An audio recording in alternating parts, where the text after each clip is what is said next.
Hello everyone, welcome again. चलिए, आज का जो कॉन्सेप्ट है वो है मेंसुरेशन। अब ये कॉन्सेप्ट जो है वो लगभग 7th 8th 9th 10th class तक आता है, लेकिन बच्चों की बहुत वीकनेस रहती है इसको लेकर। सबसे पहले तो मेंसुरेशन के अंदर क्या क्या आता है, हम पढ़ते हैं एरिया और पढ़ते हैं वॉल्यूम। अब एरिया और वॉल्यूम की अगर हम बात करें तो बहुत सारे बच्चे हर इन क्लासेस के लिए 8th से लेकर 10th क्लास तक बहुत सारे बच्चे कंफ्यूज रहते हैं। मतलब उनको पता नहीं चलता है कि क्या एरिया आता है, क्या वॉल्यूम होता है, एरिया और वॉल्यूम में डिफरेंस क्या डिफरेंस होता है, और साथ में सेंटीमीटर स्क्वायर या मीटर स्क्वायर या सेंटीमीटर क्यूब या मीटर क्यूब क्यों लगता है। तो चलिए मैं सिंपल सी लैंग्वेज में आपको बता दूं कि एरिया होता क्या है। किसी भी तरह की कोई शीट है, अगर ये एक रेक्टेंगुलर शीट है, ये इसकी लेंथ है और ये इसकी ब्रेथ है, हम लेंथ और ब्रेथ की मल्टीप्लाई करते हैं। लेंथ भी मीटर्स में है और ब्रेथ भी मीटर्स में है, तो लेंथ इंटू ब्रेथ यानी ये हमारे पास एरिया आ चुका है। और क्योंकि मीटर इंटू मीटर, मीटर का भी क्या हो गया, स्क्वायर हो गया, तो इसलिए यहाँ पे स्क्वायर इस चीज की रिप्रेजेंटेशन करता है कि आपने कितनी यूनिट्स को, यानी कितनी डायमेंशंस, इनको डायमेंशन बोलते हैं, कितनी डायमेंशन को आपने मल्टीप्लाई किया। अगर स्क्वायर इस चीज की रिप्रेजेंटेशन होती है कि अगर आपने दो डायमेंशंस को मल्टीप्लाई किया तो that must be a area. और इसी तरह से अगर हम बात करें, एक रेक्टेंगुलर शीट थी, अगर ऐसी ही एक रेक्टेंगुलर शीट के ऊपर मैं शीट्स रखता चला जाऊं तो उसके बाद हमारे पास एक इस तरह से एक बॉक्स बन जाएगा। इसको हम रेक्टेंगुलर बॉक्स बोल सकते हैं, या फिर आप ये मानिए कि ये एक क्यूबॉइड होता है। अब इसकी एक लेंथ है, वही सेम लेंथ, ब्रेथ है, और हमने क्योंकि लेंथ से इस लेंथ और ब्रेथ की नंबर ऑफ शीट्स को ऊपर रख दिया है, इसके ऊपर ऐसे रखता चला गया मैं, ये लीजिए नंबर ऑफ शीट्स को जैसे इसके ऊपर हमने ऐड किया, रखते चले गए। और किस हाइट तक रखा, मैं इसको लिख रहा हूं कि मैंने h हाइट तक इसको रखा। तो लेंथ इंटू ब्रेथ इंटू में हाइट।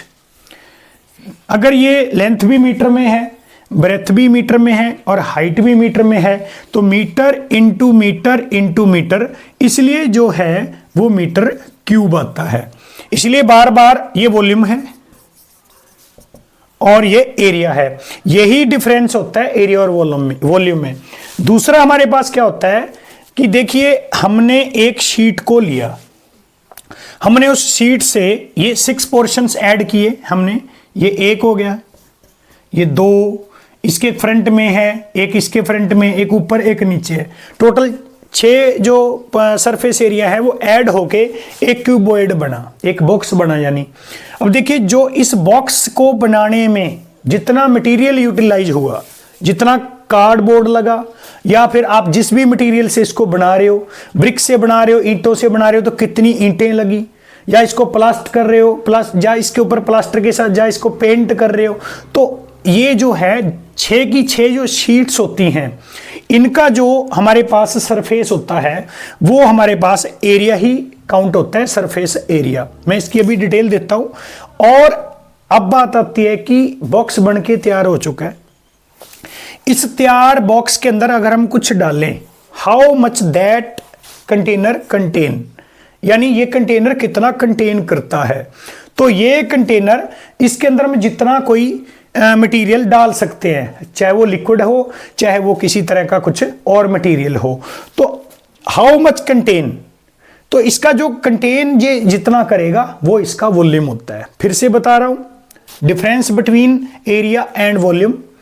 एरिया होता है कि एक बॉक्स को बनाने में, जैसे एक कार्डबोर्ड ले लीजिए, अगर एक कार्डबोर्ड को बनाने में कितना कार्डबोर्ड खर्च हुआ, उसकी सभी 6 की 6 बॉटम टॉप, जैसे शूज वाला डिब्बा होता है, अब शूज वाले डिब्बे के अंदर मान लो उसका नीचे का बेस हो गया, उसकी चार दीवारी होगी और ऊपर का सरफेस हो गया, तो वो 6 के 6 सरफेस ऐड होते हैं, तो that is called the surface area of that shape is the cuboidal shape. तो अब बात आती है कि उसके अंदर अगर हम, अब वो कपबोर्ड तो बन के तैयार चुका है, कार्डबोर्ड से जो बॉक्स बन चुका है, उस बॉक्स के अंदर जब हम कोई मटेरियल फिल करते हैं, भरते हैं उसको, चाहे हमने उसके अंदर रेत डाला, मिट्टी सैंड डाली हमने, या कोई और लिक्विड की कोई जैसे पॉलीथीन के अंदर डाल के कोई लिक्विड उसके अंदर डाला हमने, तो हाउ मच दैट कंटेन, यानी उस डिब्बे के अंदर कितना आ जाएगा, हाउ मच दैट कंटेन कितना करता है, वो होगा वॉल्यूम। तो ये कंफ्यूज होने वाला सिस्टम नहीं है, अगर आप ध्यान से और पूरा सिस्टमेटिकली इसको समझो तो ये बिल्कुल भी टिपिकल नहीं होता है। तो चलिए इसकी डिटेल में आगे लेके बढ़ता हूं।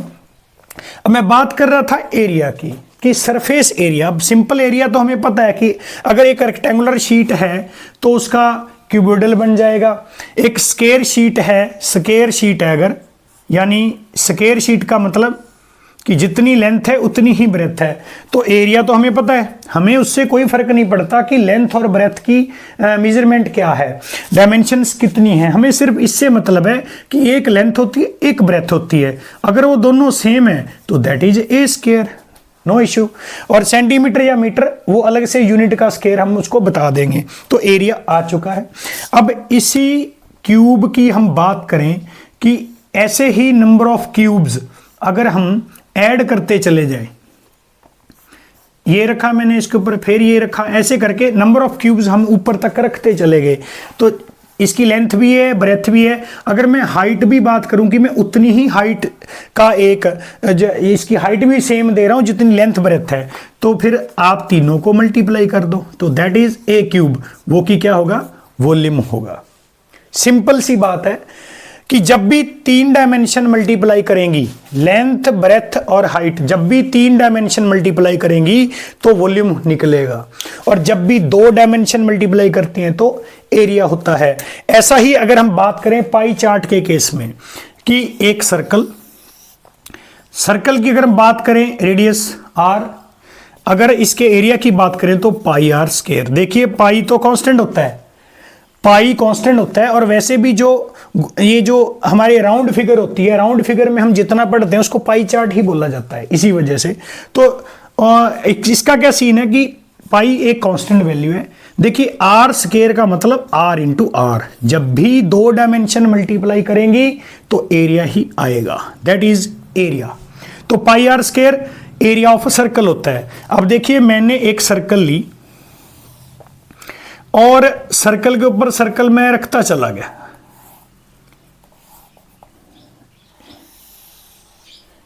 एक सर्कल ली मैंने और सर्कल के ऊपर सर्कल में ऐड करता चला गया। या कॉइन ले लो, 5 रुपीज कॉइन, 10 रुपीज कॉइन, हमने कॉइन लिए और कॉइन्स के ऊपर कॉइन्स हम रखते चले गए।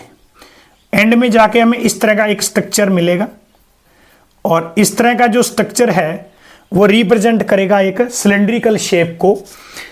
जो एक कॉइन है उसका एरिया होता है पाई आर स्क्वायर, और हमने एच हाइट तक नंबर ऑफ कॉइन्स इसके ऊपर रखे हैं, तो ये एक सिलेंड्रिकल शेप में आ चुका है, तो इनटू में एच कर देंगे। तो अब आप देखिए मल्टीप्लाई में कौन आ गए, 3 डायमेंशन, एक आर, 2 आर और तीसरा एच, मल्टीप्लाई में 3 डायमेंशन आ चुकी हैं, तो इसका मतलब that is the volume of a cylindrical portion, यानी सिलेंड्रिकल जो हमारे पास शेप होती है उसके लिए पाई आर स्क्वायर एच होता है। सिंगल का एरिया था पाई आर स्क्वायर। तो सिंपल स्टूडेंट्स, किसी को कंफ्यूज होने की जरूरत नहीं होती है, आप सिंपली सिर्फ इतना मानिए कि जो सेंटीमीटर, तभी आपके टीचर्स बार बार आपको बोलते हैं कि अगर आप एरिया निकाल रहे हो तो यूनिट स्क्वायर डालना मत भूलिए, क्योंकि सेंटीमीटर है या मीटर है तो उसका स्क्वायर मेंशन करोगे तो इसका मतलब आपने एरिया निकाला। और इसी तरह से जैसे सिंपल सी बात है, अगर मेरे पास 10 मैं मीटर में कर रहा हूँ, 10 मीटर स्क्वायर है और 10 मीटर क्यूब है। अब सिंपल लिखा है कि हमारे पास एक कंटेनर है, उसी या 2 कंटेनर हैं, तो उनमें से उन दोनों की कुछ मेजरमेंट्स दे रखी हैं, 10 metre square and 10 metre cube. तो इन मेजरमेंट्स की बात करें तो उसने नहीं बताया कि कोई एरिया है जो वॉल्यूम, वो ये बताएगा। स्क्वायर है तो एरिया है, क्यूब है तो वॉल्यूम है, यानी ये उस कंटेनर का वॉल्यूम है और ये उस कंटेनर का एरिया है। अब बात आती है कि जो एरिया होता है, अब बात करते हैं हम लोग इसके कंप्लीट डिटेल की सरफेस एरिया ऑफ क्यूबॉइड लगा लो, क्यूब लगा लो, एक रेक्टेंगुलर शीट, ये इसकी लेंथ है, ये ब्रेथ है। फॉर एग्जांपल मैं एक नोटबुक ले रहा हूं, ये देखिए इस नोटबुक का जो एक पेज है, कोई भी एक पेज जो है वो इसकी लेंथ और ब्रेथ को रिप्रेजेंट करता है। ये देखिए ये इस नोटबुक का एक पेज है, ये है इसकी, ये यहां लगे लीजिए, ये इसकी लेंथ है और ये इसकी ब्रेथ है, ये लेंथ और ये ब्रेथ। अब मैंने नंबर ऑफ शीट्स ऊपर रखना शुरू कर दी, जैसे ही रखता गया तो ये अपने पास क्या आ चुकी है, इसकी हाइट आ चुकी है। यानी इसी रेक्टेंगुलर शीट की अगर हम बात करें तो L और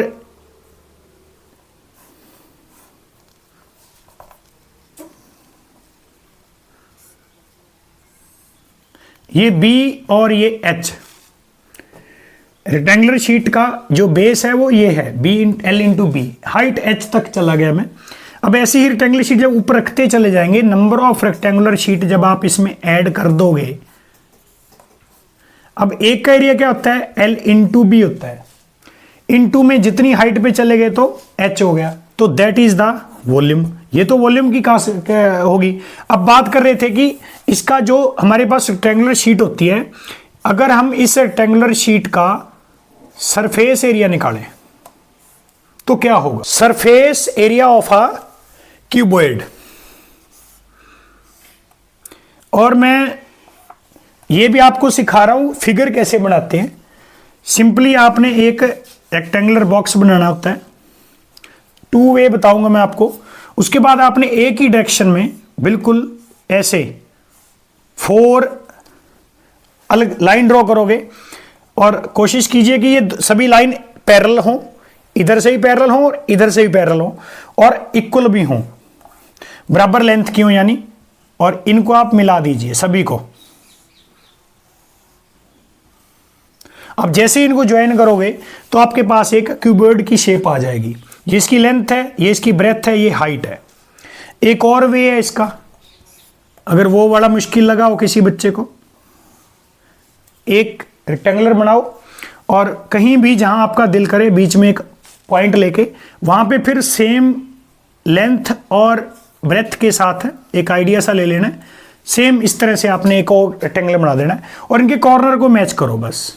ये 1 2 3 और ये 4, तो ये शेप बनकर बिल्कुल तैयार हो जाती है। तो आप इसको इस तरह से बना सकते हैं।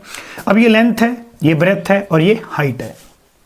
अब इसका क्या सीन है कि जो लेंथ इंटू ब्रेथ इंटू में जो हाइट है, इसका सरफेस एरिया कैसे फाइंड आउट होता है। देखो हमारे पास, मैं जो सरफेस की बात करूंगा उसी की, तो मैं 3D को 2D में कन्वर्ट कर रहा हूं।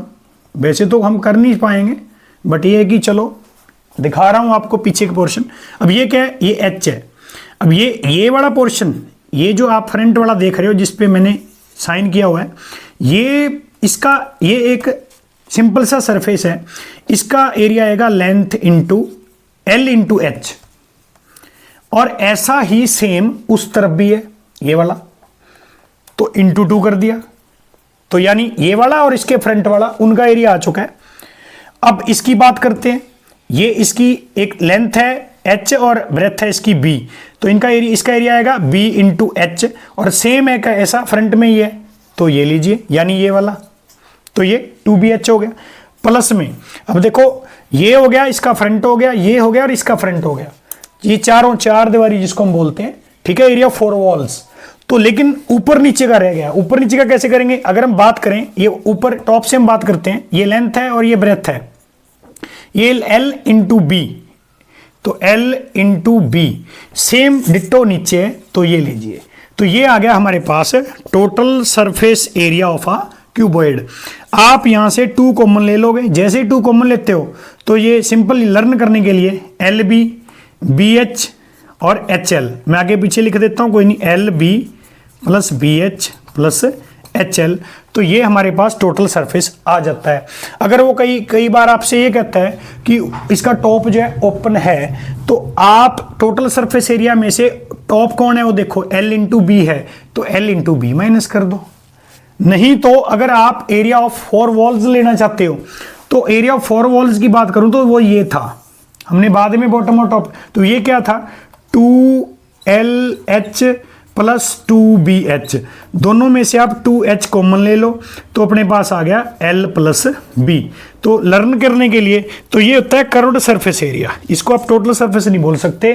किसी भी सरफेस की अगर हम बात करें, जैसे हम किसी बॉल की बात करें या किसी भी बॉक्स की बात करें, अगर उसका बहुत छोटा सा एरिया भी अगर हम काउंट नहीं करते हैं, चाहे पूरा का पूरा पोर्शन हटा दें या फिर एक बॉल के अंदर हम कहीं से कोई सुराख कर दें, तो उससे क्या होता है कि बाकी जो एरिया बचता है, यानी टोटल सरफेस एरिया में से अगर हम थोड़ा सा एरिया भी कम कर दें तो बचा हुआ जो एरिया होता है वो कर्व्ड सरफेस एरिया होता है, बाकी टोटल सरफेस एरिया काउंट हो जाता है। तो इस तरह से आप सरफेस एरिया ऑफ क्यूबॉइड, और क्यूब के केस में जितनी लेंथ है, क्यूब के केस में क्या होगा, थोड़ा स्मॉल हो जाएगा, ये इस तरह से दिखेगा, तो जितनी लेंथ है उतनी ब्रेथ है उतनी ही हाइट है। तो इन दैट केस जो एरिया आएगा, यानी जो सरफेस एरिया आएगा वो निकाल के देख लो, दैट इज 6a स्क्वायर आ जाएगा, वही 2 2 2 ऐड होके, और टोटल सरफेस एरिया तो इतना आएगा। और अगर हम बात करें कर्व्ड सरफेस एरिया की, अगर हम ऊपर या नीचे वाला पोर्शन हटा दें, एरिया ऑफ 4 वॉल्स की बात करें, तो वो 4a स्क्वायर आएगा। Very simple. क्यूब के केस में और भी आसान होता है। तो हम इस तरह से, हमें रट्टा लगाने की ज़रूरत नहीं है, हम बहुत ही आसान वे से इसको प्रैक्टिकली कर सकते हैं। फिर भी अगर किसी बच्चे को इसके रिगार्डिंग कोई दिक्कत आ रही है तो आप बने रहे मेरे चैनल के साथ। चैनल को लाइक करें, सब्सक्राइब करें, शेयर करें अपने साथियों के साथ, ताकि आपके लिए मैं, और कमेंट में लिखें कि आपको नेक्स्ट कॉन्सेप्ट क्या समझना है, ताकि मैं आपके कॉन्सेप्ट के अकॉर्डिंग अपना जो है वो क्लास जो है वो आपको दे पाऊँ। तो धन्यवाद, थैंक यू, टेक केयर।